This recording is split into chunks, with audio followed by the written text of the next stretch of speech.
Australia, the sixth largest country on Earth. An ancient, rugged, and unforgiving land with abundant animal life, both beautiful and deadly. Found within its awe-inspiring landscapes and natural beauty exists a deep history of unexplained mysteries for anyone with the courage to investigate them. Tonight, we join Ben on a journey across this vast island continent in search of answers to events that have reshaped the lives of so many that have been exposed to Unexplained Phenomena Australia, with your host, Ben Hurle.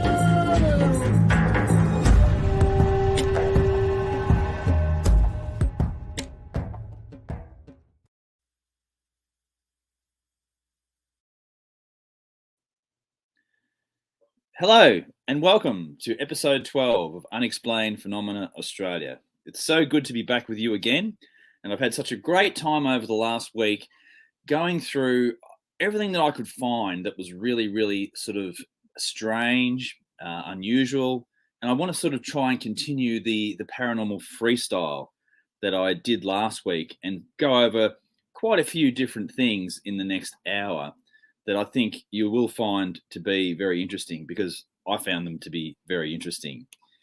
And it's also just another example of just how varied and vast the amount of paranormal activity is here in Australia. It's just absolutely amazing.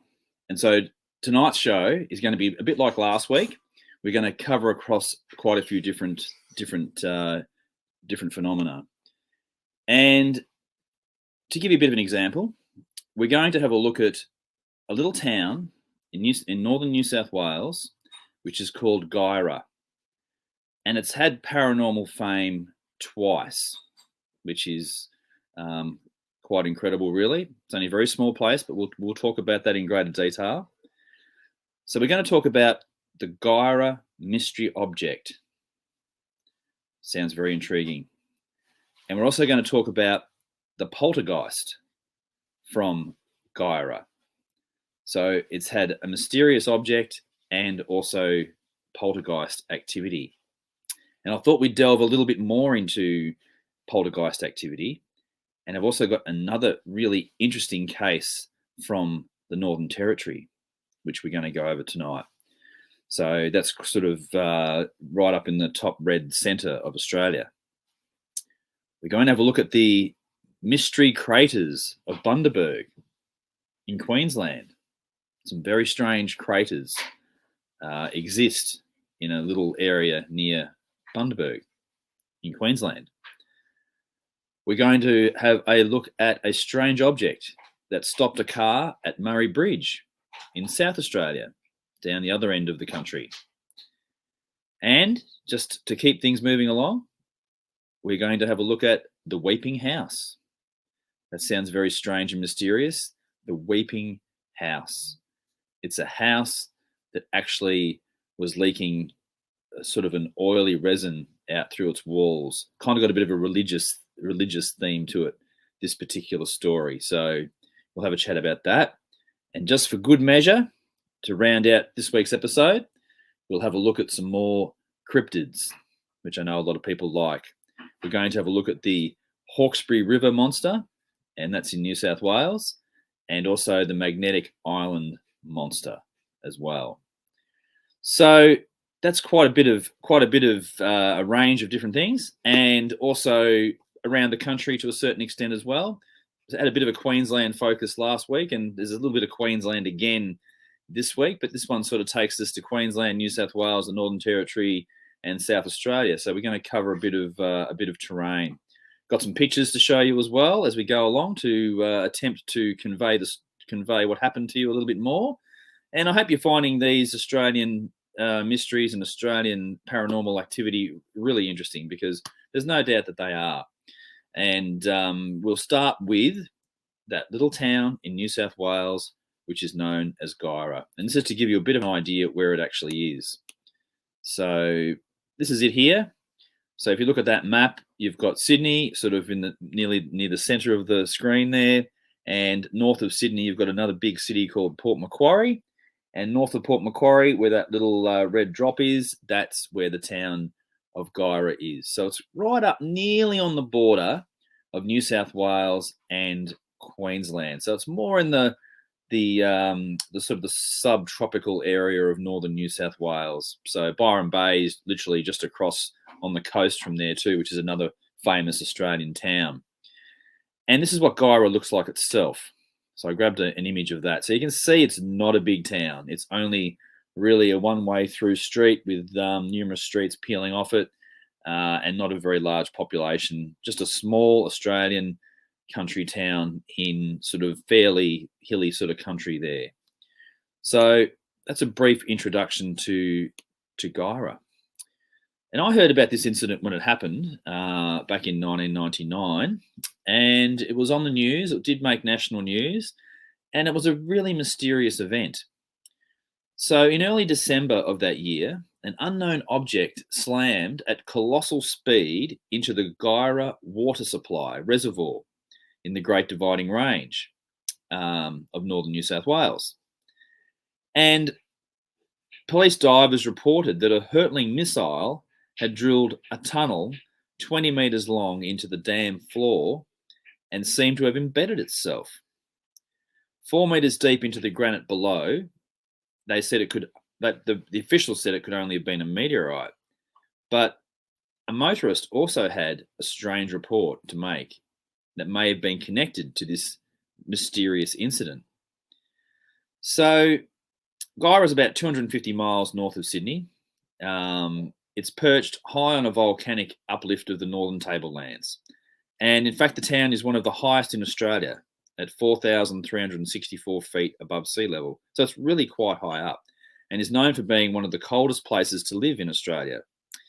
And it is really just, as we saw before, a quaint little town of natural beauty, and not a place where a whole lot sort of typically happens. But it would change definitely and make national news in December 1999, when that mysterious object smashed right into the local water reservoir. And it would begin a mystery that would cause hysteria in the small town. And it's never been concretely explained what happened. So we'll delve into this a little bit more. On December 8, a local council employee was carrying out maintenance work at the Guyra water supply when he noticed an unusual sight. There was a crater at least 6 feet across and an area of reeds measured by 50 feet by 20 feet that had been flattened in a semicircular pattern, as if something had plunged down from the sky to smash into the ground right at the edge of the dam. And when police were notified, it would turn out that locals had been calling in actual sightings of an object coming down, described as a green light that had caused a loud boom about 30 seconds after it had been sighted. However, rather oddly, the space agencies and the meteorological experts and authorities in Canberra had no record of a meteorite or space junk coming down in the area at that time. No one had a clue what it could possibly have been at all. And just to be safe, the authorities quickly moved to shut down the water supply and carry out an in-depth investigation to a point. It was quickly found that radiation levels in the vicinity were normal, but in the absence of any more information, the water supply was cut while divers got to work to check out the bottom. And as this was going on, the incident was hitting the news in a major way. And it featured predominantly on all of the major Australian television networks. As I said, I remember it from the time. And it was in the radio stations had it on, newspapers, everything. They had it. It was just right across the board, but not social media because that didn't really exist in 1999. So newspapers were covering it with sensationalist headlines, such as "There's an alien in the Guyra drink," and "The Guyra hit by mysterious flying object," "UFOs splashdown," "Divers search dam for mystery object," which is probably the most reasonable of those newspaper headlines. "Does Guyra have a UFO in its dam?" another newspaper asked. And such headlines stirred up really intense interest, as they would, with people flooding into the normally quiet town in droves, and rumours going around that a UFO had crashed at the dam. It was a minor hysteria, and the theories were flying, with some saying that it was a meteorite or space junk, while others said it was aliens.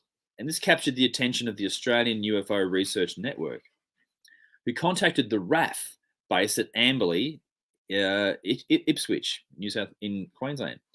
One of the team's researchers, whose name was Martin Studer, would say that he spoke to the office staff at Amberley RAF, and they told him that they had heard it wasn't a meteorite, that it was an object of some kind. This is from the RAF telling the local UFO researcher that no, it wasn't a meteorite, it was an object of some kind.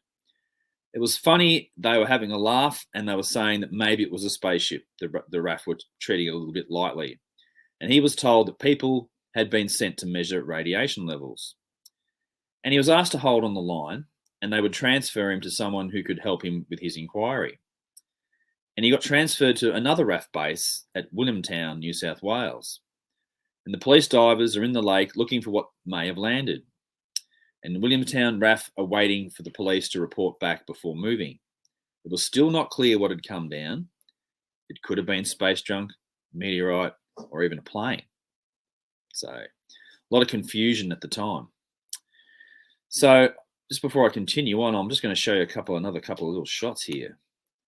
So this is the area right on the edge of the water supply. And if you look at the center of that picture, you can see where that flattened reed area is, and that's where the object had come down and landed into that dam. That's quite a good picture. Shows it very clearly. So it's a very mysterious type of an impact as well, and we'll talk about that a little bit later. And here we've got the divers. The police divers are in the waterhole, having a look around right on the edge of the reeds there where they're flattened, having a look with other officials standing on the side. So something straight out of the X-Files. So the police divers were searching in the water, and they found a subterranean cavern or tunnel, which was suspected to have been caused by the object drilling deeply into the ground. But at first, the object itself could not be located. And after several days of searching, the water was found not to be contaminated, and there were some mysterious fragments that were found on the bottom. But whatever the mystery object was, it could not be retrieved because it was speculated to have buried itself deep down into the soft granite below the earth. So it was basically out of reach. And by this stage, the official cause of the impact was being seen as a meteorite, which was thought to have been about the size of a grapefruit, but there were no further efforts to retrieve it. And the general manager of the Guyra Shire Council, Jeff Brooks, dismissed any talk of actually trying to dig the object up. And he said, bearing in mind the location is in the dam, I think it's unlikely that council will commit any more resources. Certainly it's difficult to get to, and it causes a fair bit of disruption to the water supply. So I think it will actually remain one of life's marvellous mysteries. And that's from the general manager of the Shire Council, Jeff Brooks.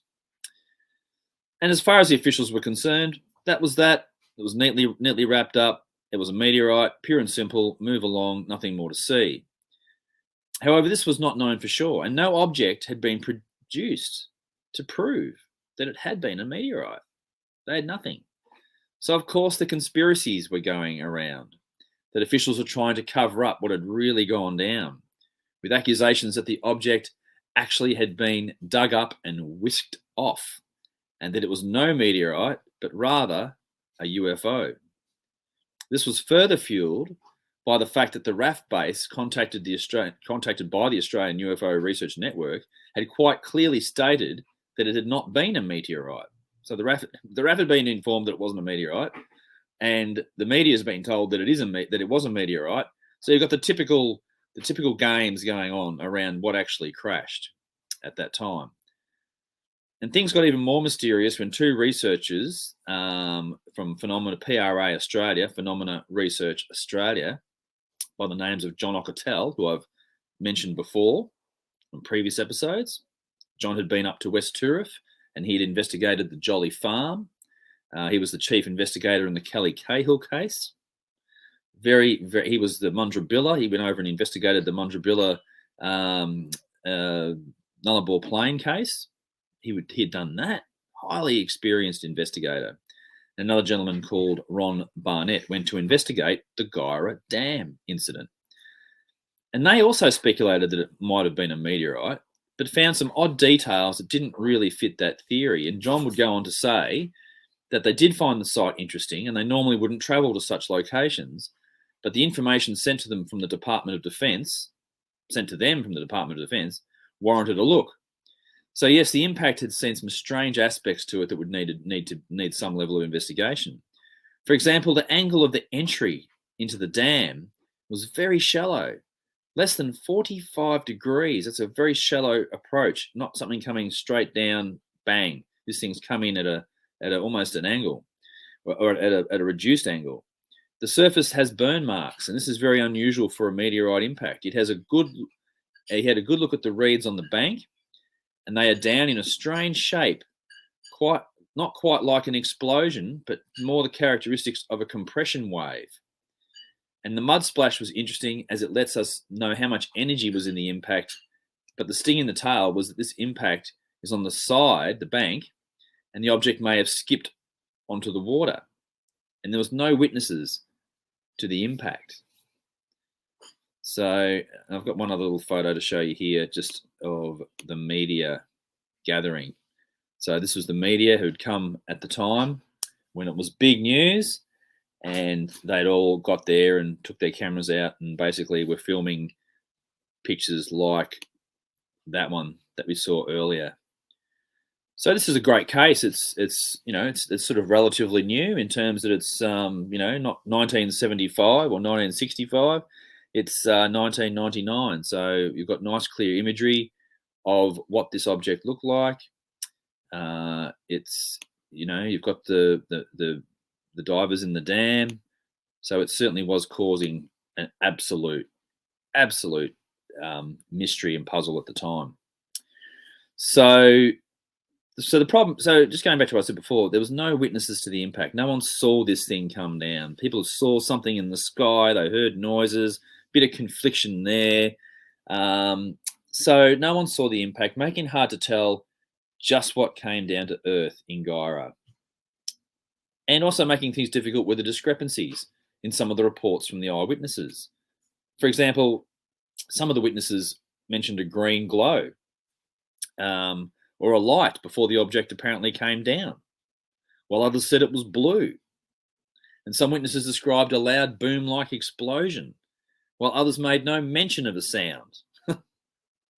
It all makes for a really compelling mystery.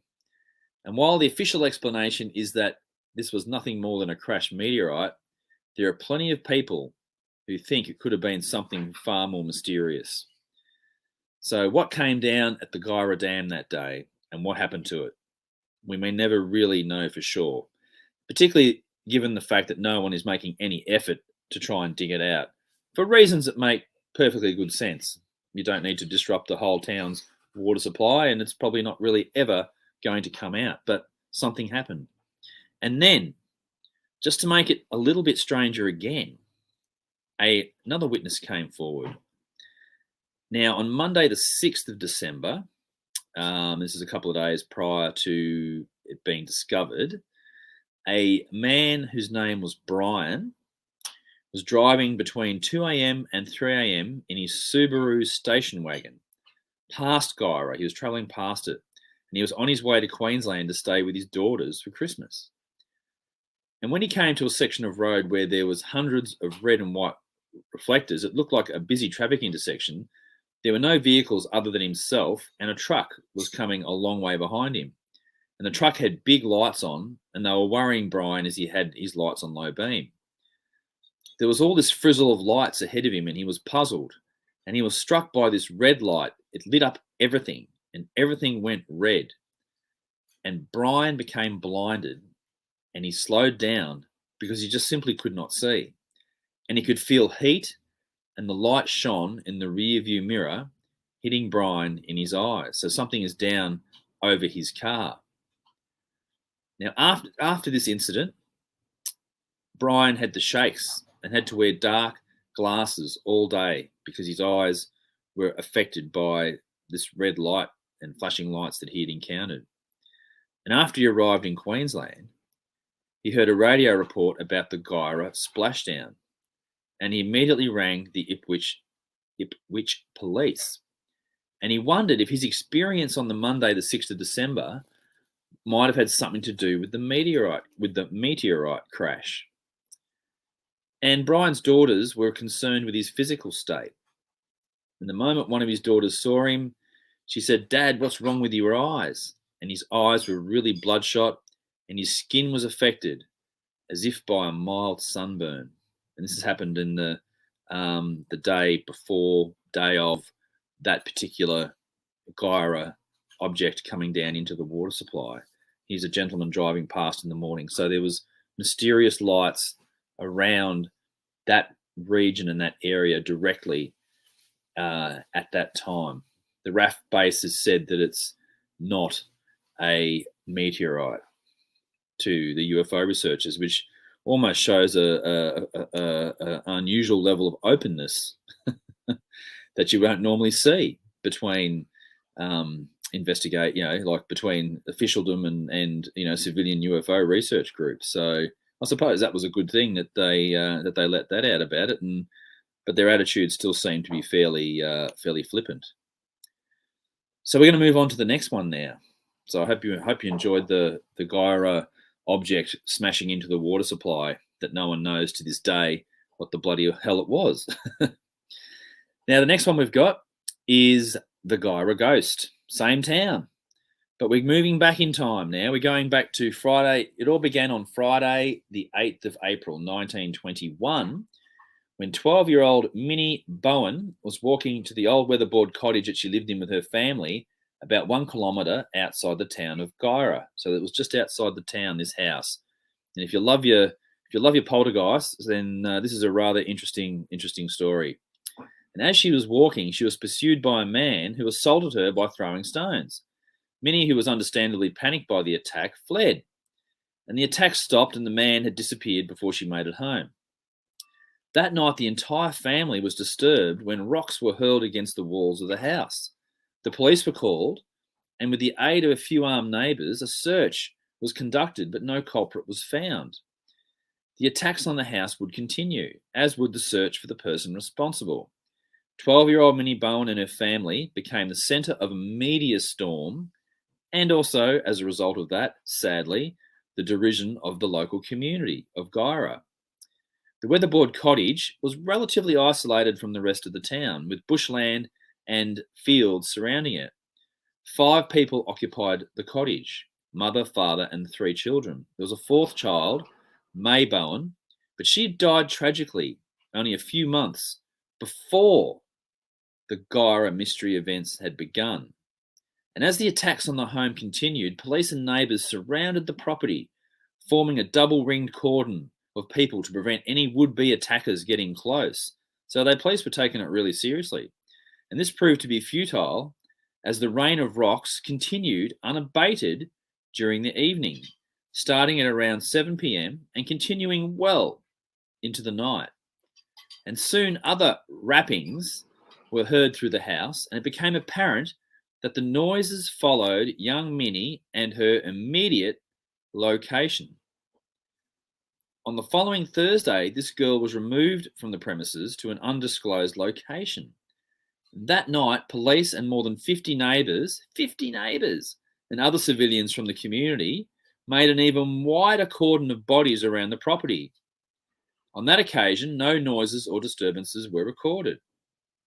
The following day, Minnie was brought back to the house and the noises soon started again. But this time, thrown rocks and wrappings would be recorded through the daylight hours as well. So it wasn't just a nighttime phenomenon with wrappings and rock throwing and strange noises. By mid-April, every window in the house had been smashed and other means of investigation were sought. On one particular evening, a gentleman from Uralla, which is another town nearby, was present at the gatherings and sought to solve the mystery through spiritualistic means. He placed Minnie and her mother in a room adjoining the dining room where a large number of people had gathered.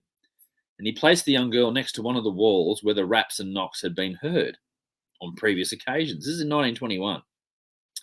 Light from the dining table was filtered in, covering her in a soft glow. And the gentleman prompted Minnie to ask, "Is that you? Is that you?" referring to May Bowen, the sister who had died only months before. Minnie seemed to have been channeling the spirit of her sister and answered yes. The next question that was posed was, "What do you want?"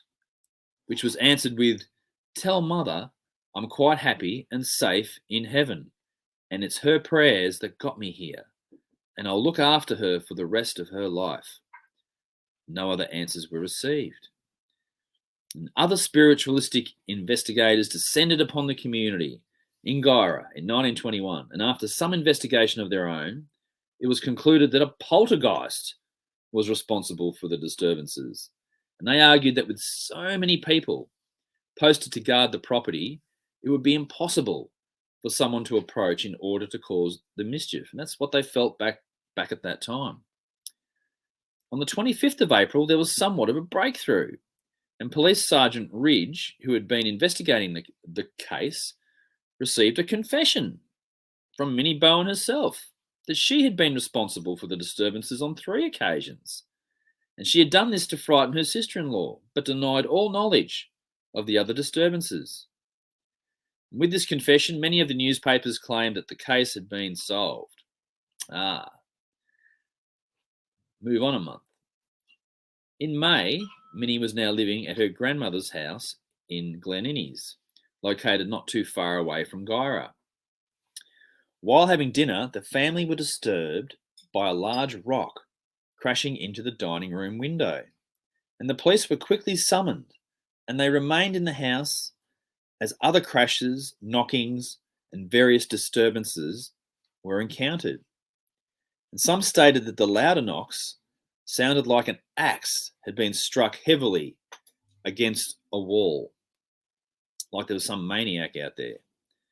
The following day, a neighbour is quoted as saying that she saw a stone falling straight down on the roof and reasoned that it was impossible to have been thrown by someone on the ground.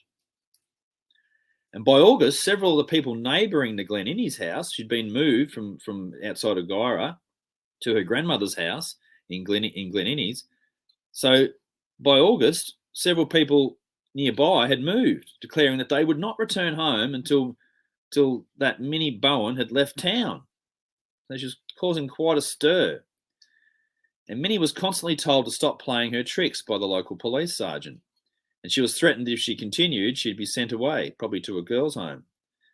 And Minnie strongly and emphatically denied all knowledge of these disturbances on many occasions. And there are lots of other smaller details that you can find in the newspapers that covered this story. And on one occasion, someone was manning the Guyra house as the family was out for the day. And a knocking was heard at the door. And upon looking under it, a pair of hobnail boots were visible. And when the door was opened, they and the boots and the owner of the boots had completely disappeared. And there was somewhat of a panic instilled by these events, as an elderly woman had gone missing in the area. Women would sleep with guns within easy reach, and this was the cause of at least one accidental shooting when a young boy accidentally shot his sister with a gun that had been waiting nearby because everybody was scared. And all of these instances accumulated to fuel the outrage of what was seen as a prank on Minnie Bowen's part. And as for Minnie, it is said that these incidences were not isolated into just this period of her life. The knocks and stones would re-enter her life as she got older. And it had been alluded that she had also developed the psychic gift of clairvoyance.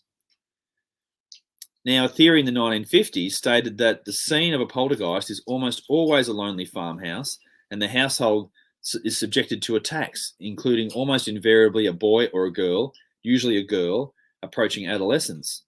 And the seemingly paranormal manifestations have the center of their energy in the person of the child, who can, at the time, either consciously or subconsciously produce this poltergeist activity. And the power is lost as a boy or a girl grows older. So we'll have a look at some photos. So this is Minnie at the time. That's what she looked like. So she's obviously a young woman at that time, perhaps still in her teenage years. This is in 1921. And this is her and her brother, William. And that's also at the time of the strange rappings and the knockings. And the house where all this occurred was this house here, and that's a picture where every window in the house had been broken by after rocks had been thrown and extensive searching for culprits not turning up. So that's the house in 1921. This is the house today.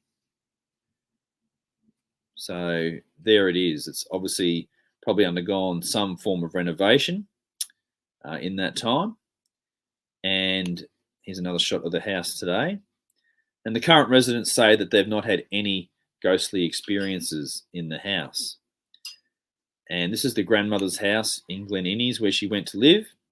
And when she moved off to there, all of it followed her to that house as well, with smashed windows, rocks, rappings, and other strange things. And this is a picture of one of the smashed windows at the time.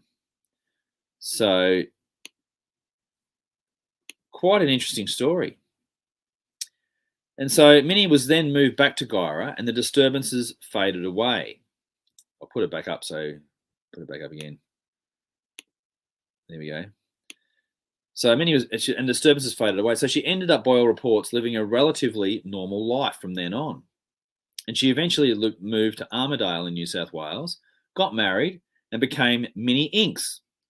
And in a Hollywood ending to the life of this seemingly unusual girl, she was allegedly run over and killed by a car just outside of Armidale on the Grafton Road in the late 1980s. So she was killed by a car. And oddly enough, at the time, in 1921, a film called The Guyra Ghost Mystery was made in 1921 and featured the Bowen family. And I cannot find that film. But there was a film made with Minnie and her family at that time. So it's definitely a strange story. The story of Minnie Bowen. And I'm sure you could almost make a movie out of it as well. So we'll keep the poltergeist theme going. And we're now going to move on to another interesting poltergeist or geist, however you like to say it, incident. And this one occurred up in the Northern Territory at a really strangely named town called Humpty Doo. And this is Humpty Doo's location. So if you look at that map, you've got Queensland and the Northern Territory, and right up where that little red drop dot is, that's where Humpty Doo is located. So we've gone from Guyra down near just above Sydney and between Sydney and Brisbane, and we moved straight up right across the top of Australia there to a little place called Humpty Doo, which is really just outside of Darwin. So it's not too far away from the capital city. I think I've driven through it or past it when I was up there. So yes, it's a real small little sort of nondescript place. So what happened there? It was a dark and stormy night, and rain was holding off, but huge black clouds were rolling in, and a dramatic lightning display was filling the scenic tropical sky with sound and fury. So a storm had been approaching, and the residents of 90 McMinns Drive, Humpty Doo, sat on their patio with chilled beers on hand, enjoying the lightning show. And there were two young couples, one called Andrew and Christy Agus, and Dave Clark and his partner Jill Somerville, plus their mate Doug Murphy. And all five were in their late 20s to early 30s. And inside the house, fast asleep, was Christy and Andrew's 10-month-old daughter, Jasmine. And as the beautiful storm was raging overhead, strange, decidedly unnatural things started to happen. When small pebbles began flicking out of the shadows and landing in the midst of the group. And they assumed that someone had sneaked onto this rented 5-acre property to play a silly joke. But when pranksters failed to respond to their shouts and were not discovered in repeated searchings of the grounds, they tired of the situation and moved inside, only to have the pebbles follow them. In classic poltergeist style, showers of the centimetre-wide stones, all apparently lifted from their 70-metre-long gravel driveway, landed on floors, tables, beds, and heads of people after apparently materialising just under the ceiling. Though the ground outside was saturated, all the pebbles that fell inside were bone dry and warm to touch. So they were not wet as had been wet by the rain. These driveway stones were all nice and dry. And hardly believing their senses and being entirely practical people, one of the first things the housemates did was to fetch a ladder to check if there was something amiss up in the loft. And as soon as they opened up the ceiling, the manhole, a brisk shower of stones fell upon their upturned faces. So they're looking up into the roof and all these stones come falling down. Later that night, to their increasing dismay, knives, small batteries, spanners, shards of broken glass, and other objects begin to drop or to hurtle across the room. You've got knives, you've got spanners, you've got batteries, everything's flying across the room. And over the next couple of days of the poltergeist, they soon realised that's what it had to be. And it cranked up this level of vandalism. And it caused serious damage. A CD player was thrown to the floor and destroyed. Windows and a glass cabinet doors were smashed by ashtrays and other flying objects. Pure carnage. And things came to a head one Saturday night when it seemed that their persecutor meant to actually drive them from the house, littering the floor with a blizzard of stones, wrenching appliances from shelves, upturning mattresses, and creepiest of all, making sinister and scraping noises inside the internal walls of the house. And the events of that night were too much for the women, and it completely freaked them out. It was like something was actually inside the walls right next to us, and they couldn't sleep, but they were crying. And they would have left the house, but they had nowhere else to go. And even though they weren't particularly religious, they were now willing to try anything to get rid of the paranormal pest. So when you've got a paranormal pest, who are you going to call? You're going to call the priests to come and have a look. And the first priest to visit was a Father Stephen de Souza of Darwin's St. Mary's Cathedral. And he looked through the entire house. And in the kitchen, he noticed a microwave with a steak knife on top of it. And as he walked away, one of the residents called out, "Father!" And turning, he saw the knife flying straight at him. And there was nobody in a position to have thrown it. There was no time to jump out of the way, but when it was about half a metre from his chest, it actually stopped as though it had hit something, and it fell at his feet. The priest was unfazed. He'd seen it all before. And he'd come from India, and he'd been called upon to deal with several similar infestations in India. And his take on the situation was that a restless spirit may have been drawn into the house, possibly because one of the occupants was, without being aware of it, a natural medium. And using age-old Catholic ritual, he attempted to bind the spirit and reassure the tenants that it was very unlikely to physically injure anyone. But he did admit that in his experience, prayer rarely caused a poltergeist to cease its activities. And the imp would only go away when it was good and ready, or if its nasty tricks were indeed linked to someone in the house who was an unconscious medium, it might follow that person if they happen to move on to another residence. So the Father Stephen's prayers gave the household a brief respite. And the poltergeist kept its nasty little head down for 3 days. But then Just as the residents were hoping it was all over, the craziness started up again. And they got another priest to come in, Humpty Doo's parish priest, Father Tom English. And during the first of 4 visits, he saw several objects flying in ways that seemed to defy explanation. The poltergeist, he said, does not follow laws of physics. A pistol cartridge fell from nowhere to land at his feet, and other things crashed against walls.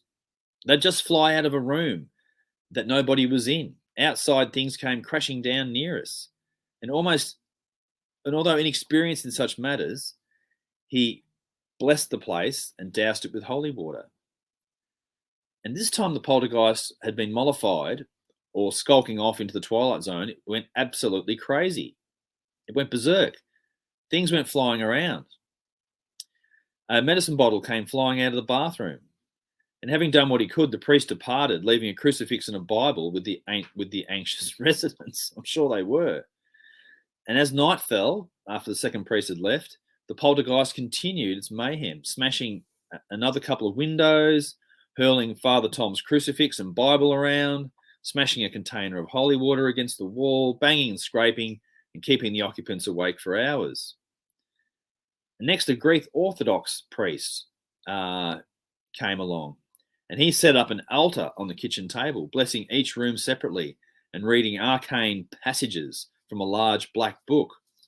And as the shell-shocked residents looked on, he was assaulted by an invisible force, and he tried repeatedly to wrench the book from his grasp and to twist his right arm behind his back.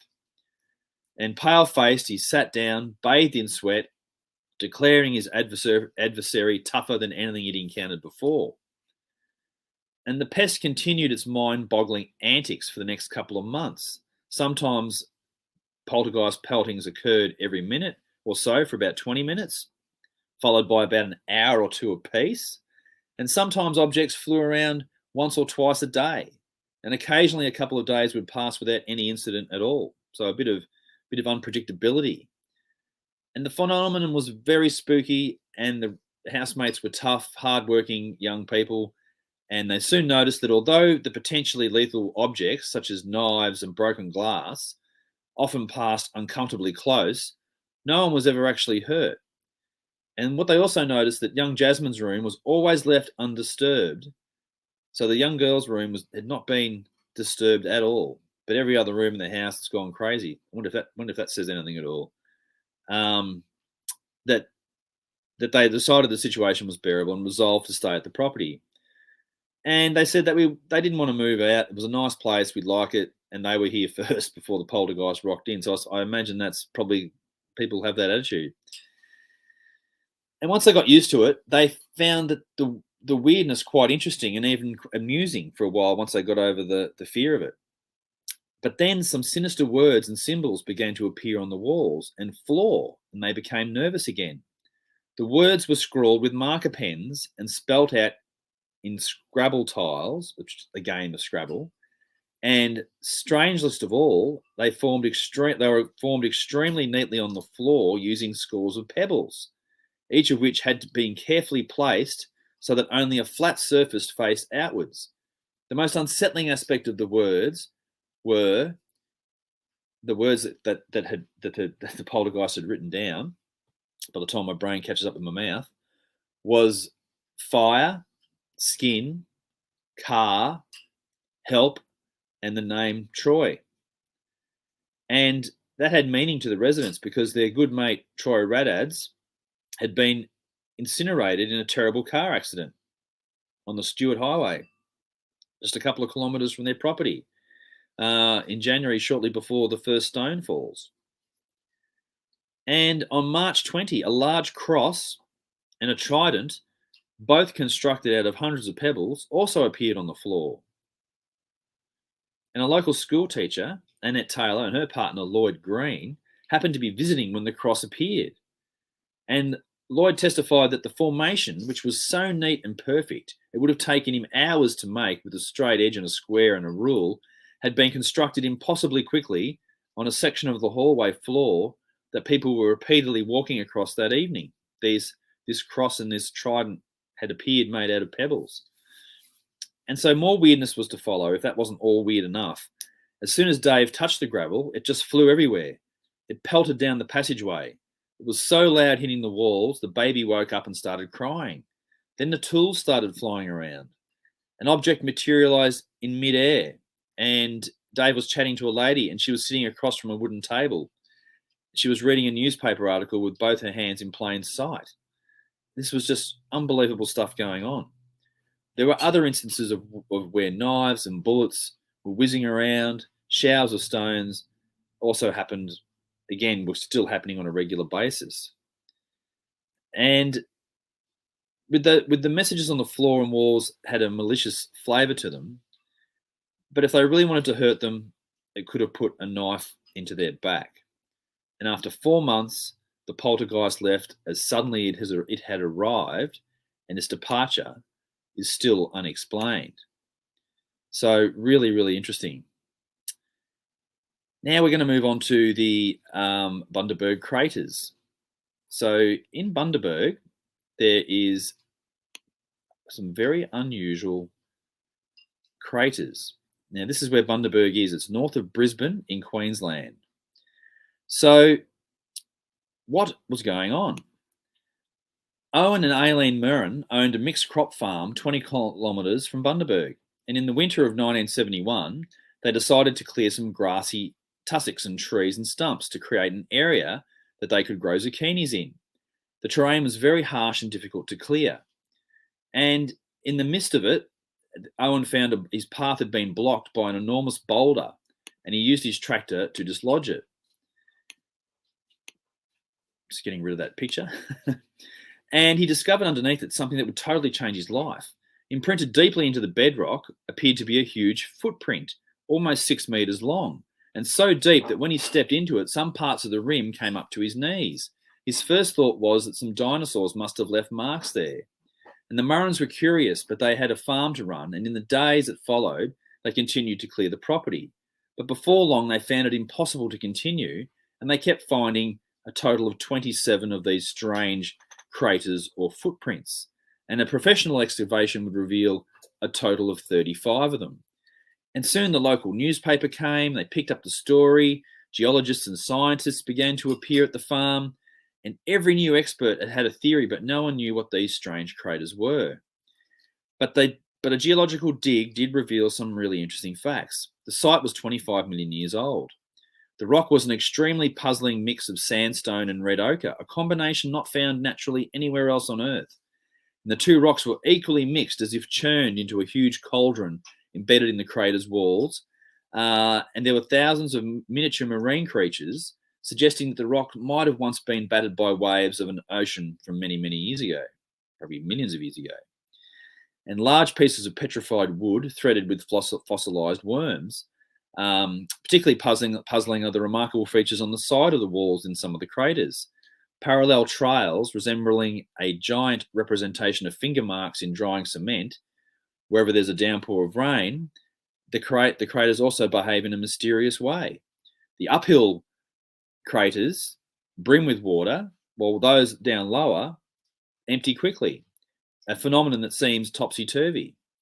And several of the craters matched footprints that move like left to right. So what did they look like? This is them. This is these strange craters that are up in the Bundaberg area that no one knows what they are. Here's another shot. Very unusual. They almost look like footprints, and there's no explanation. One more image. There, and this is an aerial of the actual farm. And if you look at the bottom left-hand corner, you can see the area, and it's a very sort of a distinct area in the bottom corner of that paddock where the craters actually exist. It became a big tourist trap, and you can go there. I'm pretty sure you can still go there today. Mystery craters. What are they? What caused them? So, and I like the old photo because the old photo tends to show you this is one of those old rounded photos, and it's quite old. So this would have been a photo from the 70s, and you can see that they've built a viewing platform behind the strange craters, and that's what it looked like perhaps earlier in time when the craters were first cleared and became visible. No one knows what they are. Very unusual. So we'll have a quick chat about the Weeping House. So a house in Western Sydney got a lot of attention when the owners claimed that the walls were dripping with oil with healing powers weeping from its walls. And the oil first appeared 40 days after 17-year-old Mike Tannis was killed in a car crash 200 metres from the family home in September 2006. And his parents, George and Lena, believe the oil is his spirit. And according to Mr. Tannis, the oil was first found in their deceased son's room and has spread across to new areas of the house. Apparently, Mike had twice written his birth date, his name, and also drawn a large number of religious symbols. And the families claimed Mike was handpicked by God and was responsible for a number of marvels, such as helping a woman told by doctors that she would not be able to have another baby. So they think the son had some type of skill. And after coming to the house to pray, she returned to the house 1 month later with a box of chocolates, exclaiming that she had fallen pregnant. And the parents said that Mike is a message between us and God and has helped to heal people. This here is a picture of, where are we? Coming down a little bit further. So this is the father, and this is the weeping oil, fragrant oil that's leaching out of everywhere in the house. And there's the son. And this house is in Guildford, which is in Sydney. So they claim that oil has been leaking out of the walls since their son had passed away, and that their son had had some type of healing ability. So that was a very strange case as well. Continuing the freestyle, we'll move on to the Hawkesbury River monster. So the Hawkesbury River is in New South Wales, and there's been many, many reports of a strange creature that lives inside the Hawkesbury River. And this is how it's often described. Many sightings of what looks like a classic water dinosaur. People have seen this thing swimming around in the river with its neck pointing out above the water on many, many separate occasions. So that's a really interesting sort of an image. It almost has that classic Loch Ness type of a look. So within our inland waterways of Australia, these types of creatures are appearing. And not to be outdone, Magnetic Island in Queensland, just near Townsville, also has a creature of similar appearance. And this photograph was taken off Magnetic Island of a creature, and it looks like a creature. Whether it is or not, who knows? But that was claimed to be seen rising out of the waters of Magnetic Island, which is up in that beautiful area, a bit like Hook Island from last week's show. So, and one more to round out is this one here, which is another strange thing called the Growing Cross of Lismore. And in 1907, a tragic railway accident ended the life of William Steetson, a young railway worker who was crushed by a runaway carriage he was trying to stop. And he was buried in North Lismore Pioneers Cemetery near the town of Lismore. And a large stone cross was set to mark his grave. During World War I, the locals started noticing something strange. The cross on Steetson's grave had mysteriously started shining brightly, as if it was a giant light bulb. And although many residents were aware of the mysterious growing cross, they kept quiet about it for decades because they didn't want the town to be overrun by people flocking to see this miracle. And the news got out in about 1978, and people all over the world started trickling into the town to witness the mysterious fire cross. And the stone glowed just occasionally at first, but it seemed to gain power with time until it eventually shone all the time, although the glow was really visible from dusk until dawn. And sadly, once it became famous, religious fanatics and tourists started vandalising the cross, chipping away pieces of it as a souvenir. And skeptics tried to explain the stone's strange properties as tricks of the light, and scientists analysed it, but no reason for its luminescence could ever be found. And in fact, the chances are the mystery will never be solved. And at the height of its popularity in 1986, the glowing cross suddenly vanished and was never seen again. And presumed stolen, an exact replica was constructed from the same materials and mounted in the same way as the old one, but it never glowed. So that's really interesting as well. And I'm just going to quickly also show, before we close off, a couple of those images from the Northern Territory poltergeist. So that's the writings that were on the walls, and this is the words that were being made in stones down on the floor.